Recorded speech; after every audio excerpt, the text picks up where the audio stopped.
Hi, welcome to another section, Get Asynchronous. In this section, I will learn you all about the event loop. That's the basics, right? After that, we will go from the beginning, the callbacks. Then we will change the callbacks to promises. Then we go one step further to change the promises to generators with yields. And at the end of this section, you will learn all about async await.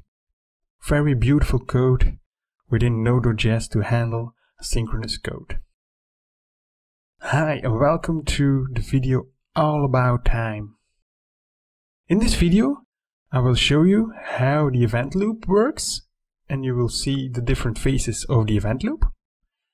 I will show you set immediate, next tick, and set timeout, and how they relate to each other, right? Let's go and see how the event loop works and what the phases are. Alright, let me quickly show you the different phases of the event loop. First phase is the timer phase. It handles the callbacks assigned by set timeout and set interval after the given time threshold is completed. Then we have the input-output callbacks. It handles all the callbacks except the ones set by set timeout, set interval, and set immediate. It also does not have any close callbacks. Then we have the idle and prepare phase. That's being used internally by Node.js. Then we have the poll phase. Retrieve new input-output events. Then we have the check phase. Here the callbacks of set immediate is handled. Then we have the close callbacks, and it handles close connection callbacks. For example, when we want to close a socket connection.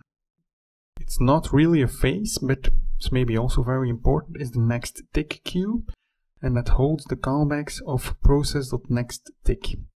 But that's not part of the event loop, right? I prepared a little bit of code for you, right?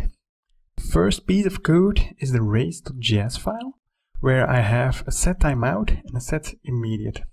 So you would think that he prints out set timeout first, right? And then he will do set immediate. But that's not always the case, because that depends upon the event loop. We saw the different phases, and it depends where, on which phase the event loop is at that moment. Let me show you how this works.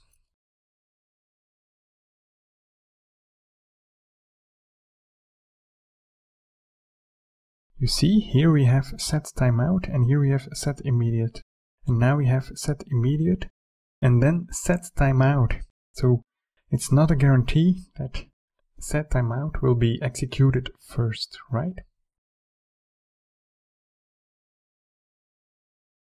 Another piece of code that I created is set timeout and set immediate.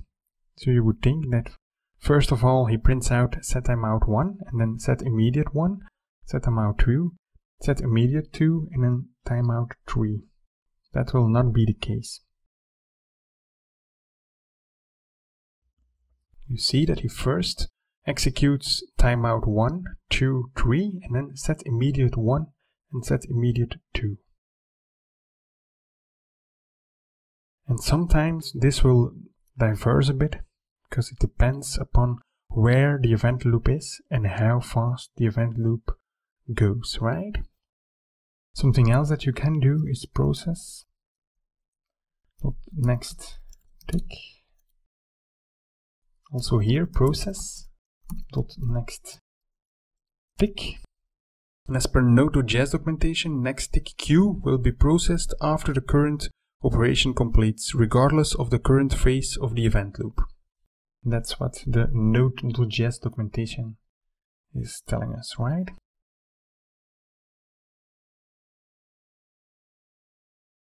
And it still is producing the same result as with set immediate. So in this video we learned all about time within Node.js, and I showed you also a little bit about the event loop and how time methods are affected towards the event loop, right?